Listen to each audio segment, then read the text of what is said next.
Hello everyone, मैं प्रेम सागर आप सभी का आपके अपने इस YouTube channel struggle for education 563 में बहुत बहुत स्वागत करता हूं। प्यारे दोस्तों, आज के अपने इस क्लास में हम रीजनिंग के टॉप 11 क्वेश्चन को सॉल्व करने वाले हैं जो बार बार परीक्षा में पूछे जाते हैं और आप सभी लोग इन प्रश्नों को गलत कर देते हैं। तो आज की क्लास में इतना गजब तरीके से आपको पूरा कॉन्सेप्ट सिखाएंगे, बेस्ट शॉर्ट ट्रिक सिखाएंगे कि मेरा हर एक भाई बहन आज के बाद इन सवालों को कभी भी गलत नहीं करेगा। तो चलिए ज़्यादा देरी ना करते हुए क्लास को शुरू करते हैं और बढ़िया तरीके से आपको चीज़ों को सिखाने समझाने का प्रयास करते हैं। और आज की क्लास जो है डियर फ्रेंड्स बहुत ही ज़्यादा इंपॉर्टेंट है, तो आप सभी लोग पूरी क्लास को ईमानदारी के साथ देखिएगा। चीज़ों को बहुत ही बढ़िया तरीके से हम सिखाने समझाने का प्रयास करेंगे। देखिए, आपके सामने पहला प्रश्न दिया गया है, कह रहा है कि 2 का जो रिलेशन 8 के साथ है, सेम लॉजिक से 10 का रिलेशन क्या होगा। मतलब सर 2 को जिस भी लॉजिक से 8 लिखा गया है तो सेम लॉजिक से हम 10 को क्या बना सकते हैं। तो एक तरीका तो आपके दिमाग में ये आएगा कि सर 2 में 6 को जोड़ेंगे तो हमारा 8 हो जाएगा। चलो भाई साहब, आप 10 में भी क्या करो, 6 को जोड़ो तो 10 6 कितना हो जाएगा, 16 हो जाएगा। ओ भाई साहब, 16 तो ऑप्शन में भी नहीं दिया गया है। हाँ, अब मेरे थोड़े और जीनियस भाई होंगे जो बोलेंगे जानते हो क्या सर, यहाँ पर 2 है ना, तो 2 को 4 से मल्टीप्लाई करेंगे, 2 चौके कितना हो जाएगा, 8 हो जाएगा। चलो सर, अगर हम 10 को भी 4 से मल्टीप्लाई करते हैं तो 10 चौके 40 हो जाएगा। वाह सर, हम तो खुश हो गए, ऑप्शन नंबर बी हमारा राइट आंसर हो जाएगा। नहीं मेरे भाई, थोड़ा सा और बुद्धि लगाते हैं। हाँ, अपनी बुद्धि का थोड़ा और विकास करते हैं। यहाँ पर 2 है ना, तो अगर हम 2 का स्क्वायर करते हैं तो 2 दूने 4 हो जाएगा। 8 ही तो बनाना है, तो अगर हम 4 को डबल करते हैं तो 4 दूने 8 हो जाएगा।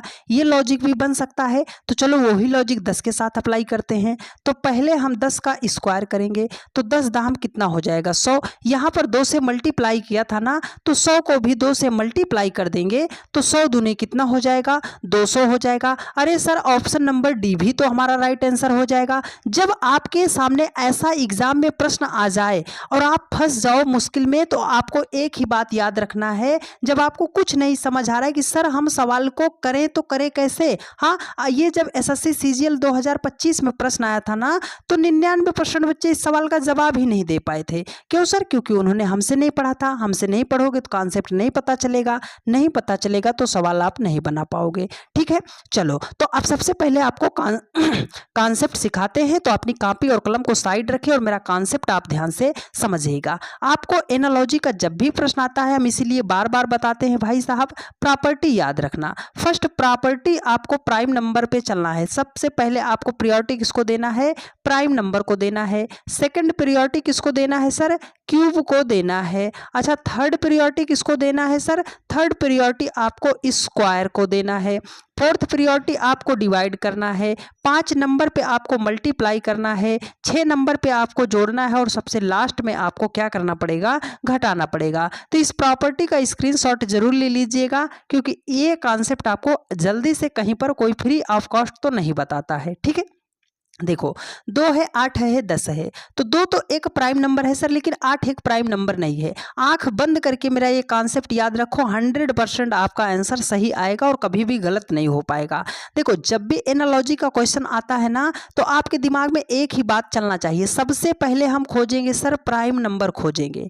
ये अभी आपने जो गुणा करके जोड़ के लाया था ना, वो आपके ध्यान में पहले नहीं आना चाहिए। पहले आपको प्राइम नंबर वाला कॉन्सेप्ट याद करना है। तो सर 2 प्राइम नंबर है, 8 नहीं है, 10 नहीं है, मतलब प्राइम नंबर का अब लॉजिक हमारा फेल हो गया। जब प्राइम नंबर के लॉजिक से आंसर नहीं आएगा तो दूसरी बार हम किसको करेंगे सर, क्यूब को करेंगे। यहाँ पर 2 है ना, अगर हम 2 का क्यूब करते हैं सर, तो 2 दूने 4 दूने कितना हो जाएगा, 8 हो जाएगा। ठीक है, तो यहाँ पर 10 है और 10 का जब हम क्यूब करते हैं तो 10 का क्यूब तो हमारा 1000 हो जाएगा। 1000 ऑप्शन ए में दिया गया है। देखो, अभी आपने बी 40 को लाया था और डी 200 को लाया था। तो जब ऐसा ऑप्शन आपके सामने भिड़ जाए कि जिसके कई सारे ऑप्शन सही हैं, तो हम टिक किसको करेंगे, हम प्रॉपर्टी के अकॉर्डिंग टिक करेंगे। ठीक है, देखो ये मल्टीप्लाई करके आपने 40 को लाया था, मल्टीप्लाई हमें 5 नंबर पे करना है। ये आपने जो है स्क्वायर करके 200 लाया था, तो स्क्वायर तो हमें 3 नंबर पे करना है, उससे पहले क्यूब जब हमने किया तो हमारा कितना आया 1000।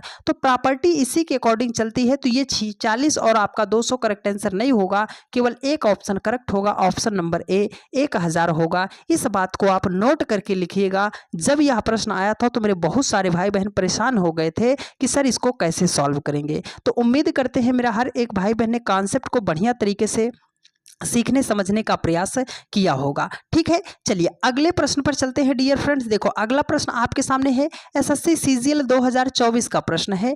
ये कह रहा है कि निम्नलिखित प्रश्न श्रृंखला में अगली संख्या क्या होगी। सीधा सीधा मतलब है कि इस क्वेश्चन मार्क के स्थान पर कौन सा नंबर आएगा। तो आपको ये पता चल रहा है कि आपको इस सवाल में क्या करना है। देखते ही सवाल में आप लॉजिक हिट कर पाओ, उसके लिए हम आपको कॉन्सेप्ट सिखाते हैं। जब भी सीरीज का प्रश्न आता है तो सबसे पहले आपको 2 कॉन्सेप्ट मेरा याद रखना है। पहला कॉन्सेप्ट क्या है, अगर संख्याएं पास पास नहीं दी गई हैं, संख्याओं में ज्यादा गैप है, तो आपको किस लॉजिक से सवाल को सॉल्व करना पड़ेगा, डिफरेंस के लॉजिक से। अच्छा, दूसरा कॉन्सेप्ट क्या है सर, छोटी संख्या उससे बड़ी उससे बड़ी उससे बड़ी बहुत बड़ी, मतलब संख्या छोटे से लगातार बढ़ते हुए क्रम में जाएगी, तो हम कौन सा लॉजिक अपनाएंगे सर। पहले तो मल्टीप्लाई करेंगे, अगर काम नहीं बना तो स्क्वायर करेंगे, और काम नहीं बना तो हम क्या करेंगे, क्यूब करेंगे। दोनों कॉन्सेप्ट याद रखना, सवाल कोई सा भी हो आपसे बनेगा। देखो यहाँ पर 6 है, 7 है, 16 है, 51 है, 208 क्वेश्चन मार्क। तो संख्या छोटी उससे बड़ी उससे बड़ी उससे बड़ी उससे बड़ी बहुत बड़ी, तो इसका मतलब है कि मल्टीप्लाई स्क्वायर क्यूब हम कर सकते हैं। चलो सर, अगर 6 में मल्टीप्लाई करते हैं तो 6 दूनी 12 ज़्यादा हो जाएगा, तो 6 को 1 से अगर हम मल्टीप्लाई करते हैं, 6 एकम 6, हमें 7 लाना है, उसमें 1 जोड़ेंगे तो हमारा 7 हो जाएगा। अच्छा, 7 को 14 बनाते हैं, तो आप बोलोगे 7 दूनी 14 और उसमें 2 जोड़ेंगे भाई साहब, तब हमारा 16 होगा। तो 16 से 48 बनाने के लिए क्या करेंगे, 16 को 3 से मल्टीप्लाई करेंगे 48, और उसमें हम 3 जोड़ेंगे तो हमारा कितना हो जाएगा 51। 51 से 208 बनाने के लिए क्या करेंगे सर, 51 को हम 4 से मल्टीप्लाई करेंगे तो हमारा कितना हो जाएगा, 204 हो जाएगा, और उसमें 4 जोड़ेंगे तो हमारा 208 हो जाएगा। लॉजिक क्या मिला है, 1 2 3 4, तो 208 को हमें किससे मल्टीप्लाई करना है, 5 से मल्टीप्लाई करना है। जिस संख्या से मल्टीप्लाई कर रहे हो वही संख्या हम ऐड करते हुए आ रहे हैं, तो हमने तो इसको 5 से मल्टीप्लाई किया है, तो 5 ही इसमें ऐड करेंगे। तो 208 को अगर हम 5 से मल्टीप्लाई करते हैं तो ये हो जाएगा हमारा 1040 हो जाएगा, और 1040 में अगर हम 5 को ऐड करते हैं तो ये हो जाएगा हमारा 1045 हो जाएगा। ऑप्शन नंबर सी आपका राइट आंसर हो जाएगा। उम्मीद करते हैं मेरे हर एक भाई बहन ने बहुत ही बढ़िया तरीके से चीज़ों को सीखने समझने का प्रयास किया होगा। ठीक है, जो भी चैप्टर यहाँ पर जितने सवाल को हम करा रहे हैं सबका आपको लॉन्ग वीडियो मिल जाएगा कोर्स वाले सेक्शन में। तो अगर आप चाहते हो कंप्लीट रीजनिंग को सीखना तो 30 दिनों में कंप्लीट रीजनिंग आप सीख सकते हो। उसके लिए हमने कोर्स का बनाया है, उसमें हमने फ्री ऑफ कॉस्ट हर एक चैप्टर को एकदम जीरो से एडवांस लेवल तक के सवालों को सिखाने का प्रयास किया है। तो उसका आपको डिस्क्रिप्शन बॉक्स में लिंक मिल जाएगा, इस क्लास को देखिए और 30 क्लास आप देख लीजिए, रीजनिंग का एक प्रश्न भी आपका नहीं छूटेगा। एकदम सिंपल सा सवाल है, रेलवे की परीक्षा में बार बार ऐसा प्रश्न पूछा जाता है। कह रहा है कि यदि आज सोमवार है तो 100 दिन बाद कौन सा दिन होगा। अगर आज सोमवार है तो आज के 100 दिन बाद कौन सा दिन होगा। तो जब भी ऐसा प्रश्न आता है आपको जो यहाँ पर डिजिट दी गई है उसे पकड़ना है। तो यहाँ पर 100 लिखा गया है, इसको करना क्या है आपको 7 से डिवाइड। क्यों सर, क्योंकि एक सप्ताह में 7 दिन होते हैं। तो डायरेक्ट इसको डिवाइड करते हैं तो 14 से कितना हो जाएगा 98 आ जाएगा। रिमाइंडर हमारा कितना बचा 2। ये बात आपको यहाँ से याद रखनी है। अगर वो बाद का दिन पूछेगा तो जो दिन यहाँ पर दिया गया है उसमें जितना रिमाइंडर है उतना दिन और ऐड कर देना पड़ेगा। तो जैसे सोमवार है, एक मंगलवार एक बुधवार, क्योंकि 2 ही ऐड करना था। तो अगर आज सोमवार है तो आज के 100 दिन बाद कौन सा दिन होगा, बुधवार होगा। बुधवार ऑप्शन नंबर बी में दिया गया है और यही आपका राइट आंसर हो जाएगा। आप लोगों ने बहुत ज़्यादा सवाल पूछा था कि सर अगर वो पहले का दिन पूछेगा तब हम क्या करेंगे। तो जो दिन यहाँ पे दिया होगा पहले का पूछ रहा है तो रिमाइंडर आपको घटाना पड़ेगा। और आप लोगों का क्वेरी था, आप लोगों का प्रश्न था कि सर अगर हमारा रिमाइंडर 0 आता है तब हम क्या करेंगे। डियर फ्रेंड्स, अगर रिमाइंडर 0 आता है तो जो दिन यहाँ है वो कितने दिनों के बाद पूछे या कितने दिनों के पहले भी पूछे, अगर रिमाइंडर 0 है तो सेम दिन होगा।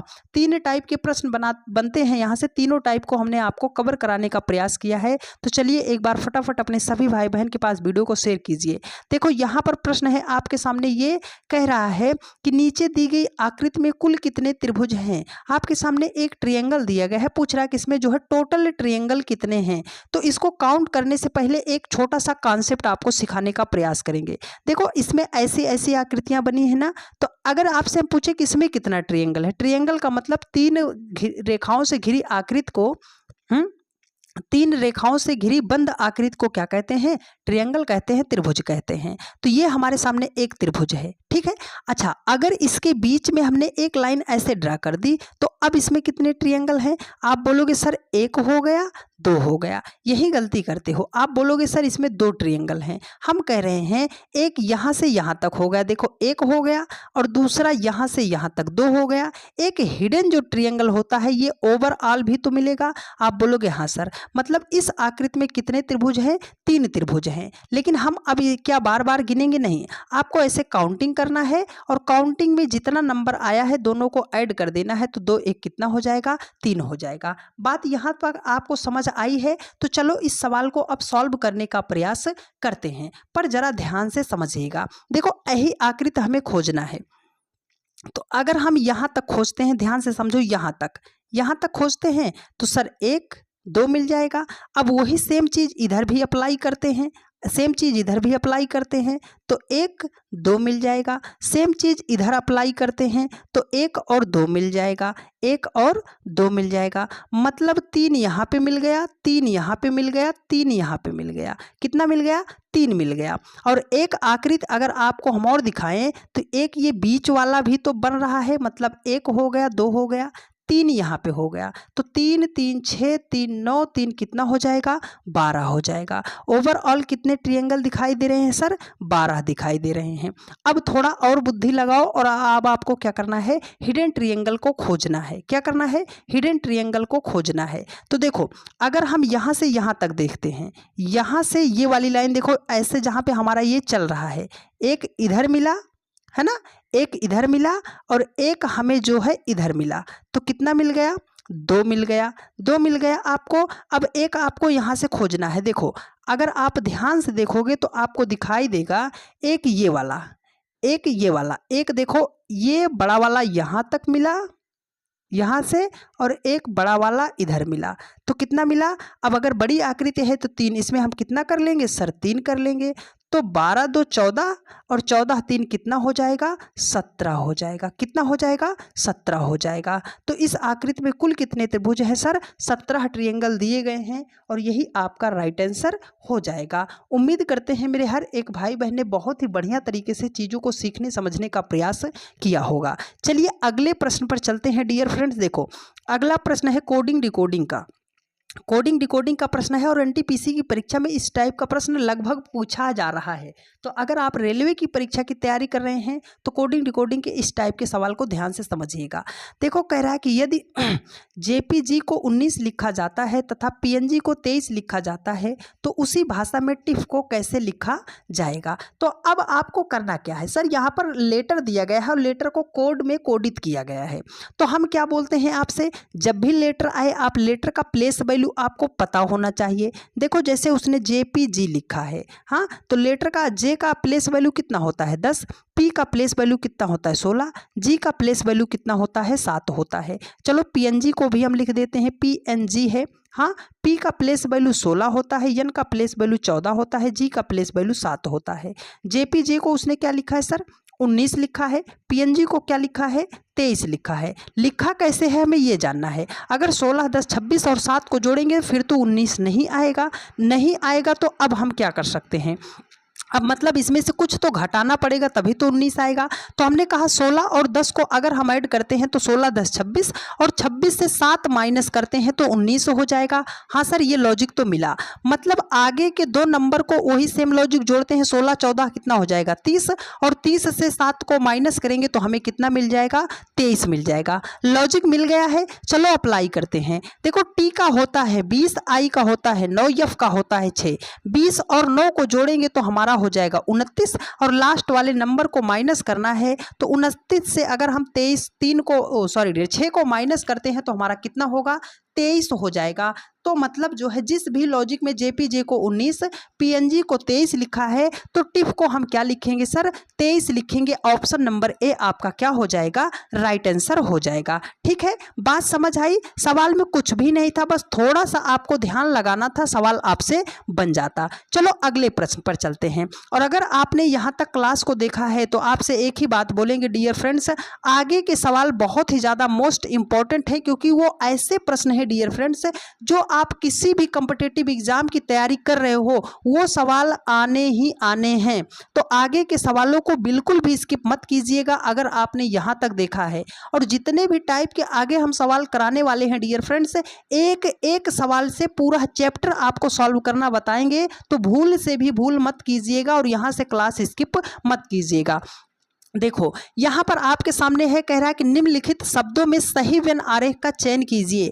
नर है, भाई है, बेटियां हैं। इसमें आपको 4 ऑप्शन दिए गए हैं। पूछ रहा है कि अगर इसका हम ग्राफ बनाते हैं तो कैसे हमारा ग्राफ बनेगा। तो आप इसको ऑप्शन से करते हो, पर हम बोलते हैं ऑप्शन से मत करो, गलत होने के चांस ज़्यादा रहते हैं। तो आप क्या करो, जो तरीका कॉन्सेप्ट बता रहे हैं उसको अप्लाई करो। देखो नर है, भाई है, बेटियां हैं। आप ये बताओ दुनिया के जितने नर का मतलब है पुरुष, हाँ दुनिया के जितने भी पुरुष होते हैं क्या वो सब भाई बनते हैं।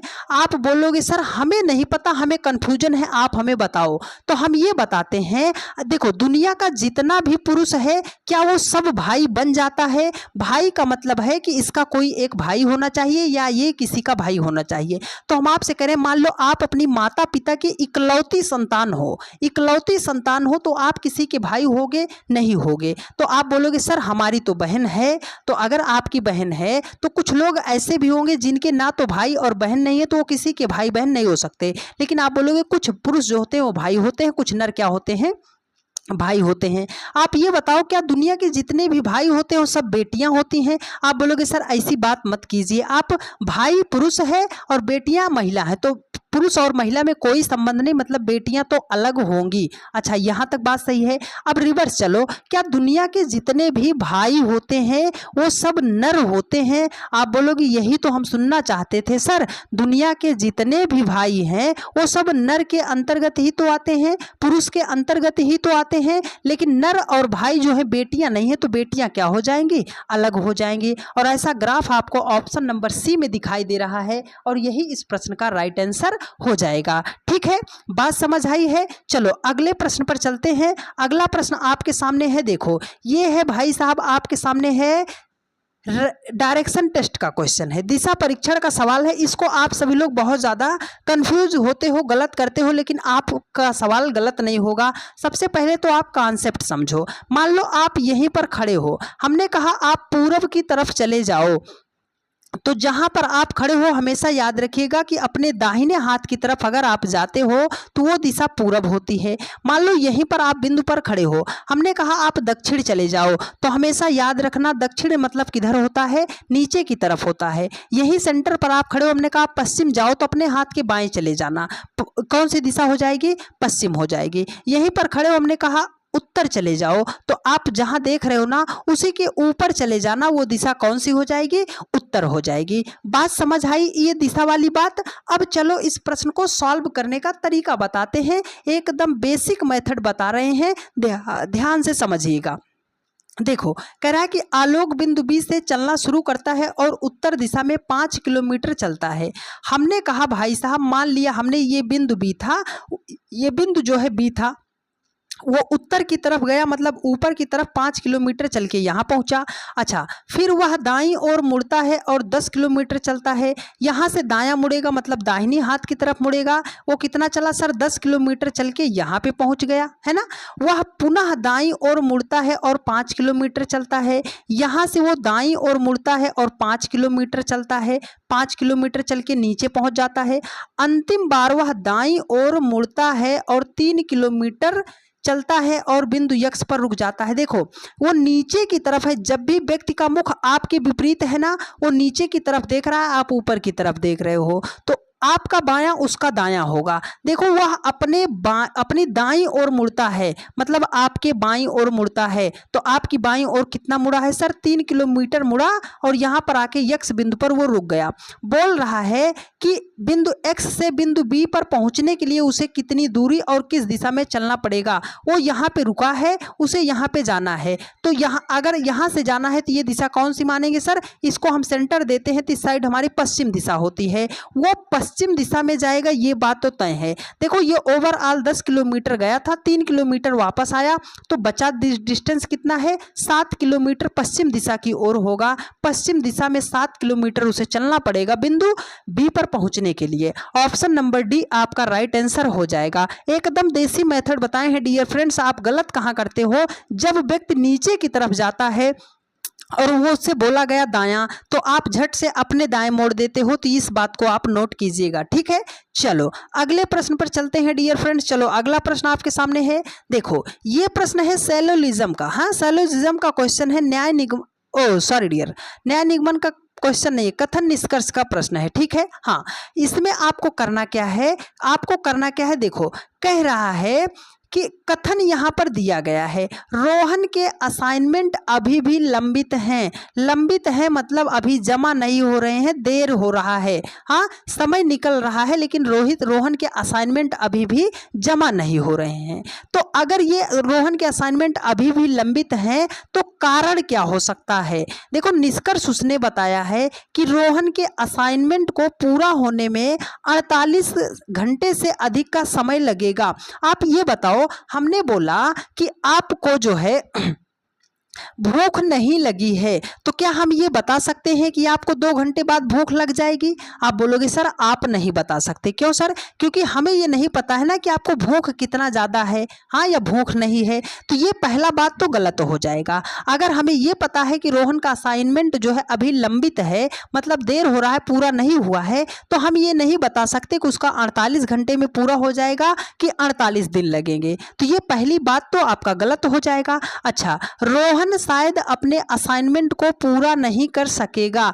अगर यहाँ पे कह रहा है कि रोहन के असाइनमेंट अभी भी लंबित हैं, अगर रोहन का असाइनमेंट देर हो रहा है तो हो सकता है वो पूरा कर भी सके और हो सकता है कि वह पूरा भी ना कर सके, क्योंकि ऑलरेडी वो देरी कर चुका है। तो ये बात आपकी सही हो जाएगी कि रोहन शायद अपने असाइनमेंट को पूरा नहीं कर सकेगा, केवल सेकंड अनुसरण करता है। तो केवल सेकंड जो है ऑप्शन नंबर सेकंड में दिया गया है और यही इस प्रश्न का राइट आंसर हो जाएगा, ठीक है। चलो अब सैलोजिज्म के प्रश्न पर चलते हैं और एक बढ़िया तरीके से आपको सिखाते हैं।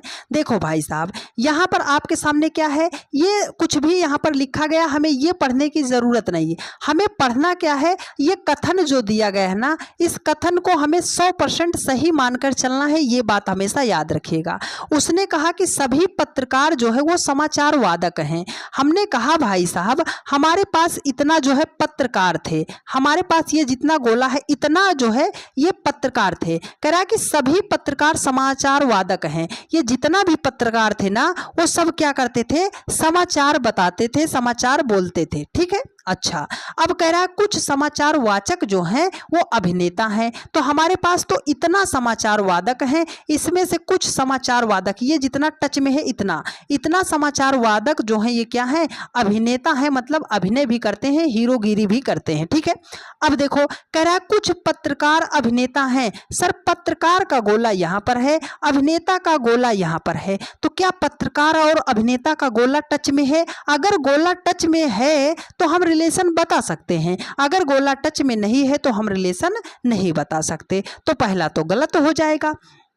आगे देखो, कह रहा है कुछ कुछ समाचार वाचक जो है वो पत्रकार हैं। समाचार वाचक यहाँ पे है, अंदर पत्रकार है। तो यह बात याद रखिएगा डियर फ्रेंड्स, जब भी बाहर से हम अंदर की तरफ जाते हैं कुछ का रिलेशन होता है और कुछ का रिलेशन हमेशा सही होता है। आप ये समझो, ये आप हो, ये आपके पापा जी हैं। तो आपके पापा जी क्या आपकी सारी बात मानेंगे? भाई साहब मारे जाओगे आप। हाँ, अगर आप सारी बात वो आपकी सारी बात तो थोड़ी मानेंगे, नहीं, कुछ बात तो जरूर मानेंगे। तो वही बात है कि जब भी बाहर से अंदर की तरफ आते हैं कुछ का रिलेशन सही होता है। ऑप्शन नंबर सेकंड आपका राइट आंसर हो जाएगा। ठीक है, चलो अगले प्रश्न पर चलते हैं डियर फ्रेंड्स। देखो, ये रहा आपके सामने रैंकिंग टेस्ट का सवाल। थोड़ा सा सवाल में घुमाव है तो इस बात को ध्यान से समझिएगा, नहीं तो आपके आंसर गलत हो जाएंगे। कह रहा है कि 52 विद्यार्थियों की एक कक्षा में 26 विद्यार्थियों ने भूमिका से उच्च स्थान मतलब रैंक प्राप्त किया।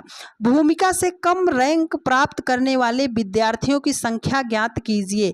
एक सिंपल सा आपको फार्मूला याद रखना है कि ये 52 विद्यार्थी टोटल हैं। तो हमने कहा टी, एक फार्मूला याद रखिएगा, टी बराबर एल प्लस आर माइनस 1 कर दीजिएगा। टोटल नंबर ऑफ स्टूडेंट कितने थे? 52 थे। थोड़ा सा यहाँ पे आपको समझना है। देखो, कह रहा है एक कक्षा में 26 विद्यार्थियों ने भूमिका से उच्च रैंक प्राप्त किया। अगर हमने कहा मान लो भूमिका यहाँ पे है तो 26 विद्यार्थी इससे ज्यादा हुए हैं। कितने लोग? 26 लोग ज्यादा हुए हैं। तो ये ऊपर से भूमिका की स्थान कौन सी होगी? 26 लोग तो ऑलरेडी ज्यादा हैं और एक स्थान भूमिका का, तो ऊपर से भूमिका का स्थान कौन सा है? 27वां है। तो हमने कहा राइट साइड से भूमिका का स्थान कितना है? 27 है। लेफ्ट साइड से हमें ज्ञात करना है, -1 कर देंगे। और अगर हम 27 से 1 माइनस करेंगे तो हमारा कितना हो जाएगा सर? हमारा कितना हो जाएगा? 26 हो जाएगा। कितना हो जाएगा? ओ सॉरी डियर, कितना हो जाएगा? हाँ, एक बात आपको क्या पता करना है, भूमिका से कम रैंक प्राप्त करने वाले विद्यार्थियों की संख्या। तो ये देखो, आपको डायरेक्ट यहाँ से माइनस करना है, एक माइनस नहीं करना, क्योंकि उससे नीचे कितने व्यक्ति हैं हमें ये फाइंड आउट करना है। तो ये तो माइनस नहीं करना पड़ेगा। तो मतलब 52 से हमें 27 को माइनस करना पड़ेगा। तो अगर हम 12 से 7 को माइनस करते हैं तो 5 हो जाएगा, और 4 से 2 माइनस करते हैं तो हमारा 2 हो जाएगा। ये एक्स्ट्रा एक माइनस कब होता? जब ऊपर से उसकी रैंक दी गई होती और नीचे से पूछता कि उसकी रैंक क्या है। उसने कहा भूमिका से कम रैंक प्राप्त करने वाले विद्यार्थी, तो भूमिका से कितने लोग कम थे, कितने लोग कम पाए हैं? तो ये एक्स्ट्रा एक माइनस करने की जरूरत आपको नहीं है। भूमिका से कितने लोग कम स्थान पाए हैं? 25 लोगों ने कम रैंक हासिल किया है। और ऑप्शन ए फर्स्ट जो है आपका राइट आंसर हो जाएगा। यहाँ पर थोड़ा सा तिकड़म था, अगर एक आप माइनस करते तो 24 हो जाता और मामला वहीं पर गड़बड़ा जाता। ठीक है, चलो अगले प्रश्न पर चलते हैं डियर फ्रेंड्स। और आज का सबसे लास्ट सवाल और सबसे बढ़िया सवाल, जिसको आप सभी लोग गलत करते हो। देखो, मिसिंग नंबर का यह बहुत ही बढ़िया सवाल है। इस क्वेश्चन मार्क के स्थान पर आपको संख्या फाइंड आउट करनी है। तो आप इसको समझ नहीं पाते हो कि किस दिशा में हमें सवाल को सॉल्व करना है। तो हम आपसे एक ही बात बोल रहे हैं, ध्यान से समझना। जिधर आपको सबसे बड़ी बड़ी संख्या दिखाई दे उसी दिशा में हमें सवाल को सॉल्व करना है। 9, 25, 49, बड़ी संख्या 25 है, बड़ी संख्या 49 है। जब ऊपर बड़ी संख्या दिखाई देगी तो इसका मतलब है कि हमें नीचे से ऊपर की तरफ सवाल को सॉल्व करना है। ये पहला पॉइंट याद रखिएगा मिसिंग नंबर के किसी भी सवाल को सॉल्व करते समय। अब दूसरा पॉइंट याद रखिएगा कि अगर प्रश्न में कोई ऐसी संख्या दिखाई दे रही है जिसका आप स्क्वायर रूट या जिसका आप क्यूब रूट निकाल सकते हो, तो सबसे पहले उसे हाईलाइट कर लीजिएगा। भाई साहब 9 लिखा है ना, तो 9 को तो हम 3 का स्क्वायर कर सकते हैं, 25 को हम 5 का स्क्वायर कर सकते हैं, 49 को हम 7 का स्क्वायर कर सकते हैं। अब 9 और 6 से आपको 9 नहीं बनाना, 9 और 6 से 3 बनाना है। तो आप बोलोगे सर बड़ी संख्या से छोटी संख्या माइनस करेंगे 3। अच्छा, बड़ी संख्या 16 से 11 माइनस करेंगे, छोटी संख्या 5 आएगी, 5 का स्क्वायर। तो यहाँ पर कौन सी संख्या होनी चाहिए कि जिससे माइनस करें तो 7 हो जाए? तो आप बोलोगे सर यहाँ पर 20 होगा। अगर 20 से 13 को माइनस करेंगे 7, 7 का स्क्वायर करेंगे 49। क्वेश्चन मार्क के स्थान पर 20 होगा। 20 ऑप्शन नंबर सेकंड में दिया गया है और यही इस प्रश्न का राइट आंसर हो जाएगा। उम्मीद करते हैं मेरे हर एक भाई बहन ने आज के 11 के 11 सवालों को बहुत ही बढ़िया तरीके से सीखने समझने का प्रयास किया होगा और हम ऐसी उम्मीद करते हैं कि चीज़ें आपको बढ़िया तरीके से समझ में भी आई होंगी। यदि आपको मेरी सारी बातें समझ में आई और आप चैनल पर नए हैं तो फटाफट आप सभी लोग चैनल को एक बार सब्सक्राइब कीजिए, वीडियो को अपने सभी दोस्तों के पास शेयर जरूर ज़रूर कर दीजिएगा। एक प्यारा सा कमेंट करके ज़रूर बताइएगा कि आपको क्लास कैसी लगी है। आप सभी लोगों के प्यार, भरोसे और सपोर्ट की वजह से डियर फ्रेंड्स, आपका अपना परिवार स्ट्रगल फॉर एजुकेशन 563 2,49,000 लोगों का पूरा लगभग हो चुका है। तो आप सभी लोग इसे सपोर्ट कीजिए और कल तक इसे आप जो है 250 के आप इसे कंप्लीट कर दीजिए। 2.5 लाख लोगों का परिवार आप इसे बना दीजिए। और अगर आपके लिए एक ज़रूरी बात है dear friends, SSP classes 563, note कीजिएगा इस बात को डियर फ्रेंड्स, एसएसपी क्लासेस 563 हमारा दूसरा एडेड चैनल है, जिसपे हम 10 से 15 मिनट में हम जो है रीजनिंग के एक टॉपिक को बढ़िया तरीके से एकदम जड़ से ख़त्म करने का प्रयास करते हैं। तो आप सभी लोग एसएसपी क्लासेस 563 जो हमारा दूसरा चैनल है, आप उसे भी सपोर्ट कीजिए। उसको आप सभी लोग लाइक, कमेंट, शेयर उसको भी कीजिए और एक प्यारा सा कमेंट करके ज़रूर बताइएगा कि आज की क्लास आपको कैसी लगी है। ठीक है प्यारे दोस्त, मिलते हैं आपसे नेक्स्ट वीडियो में। धन्यवाद।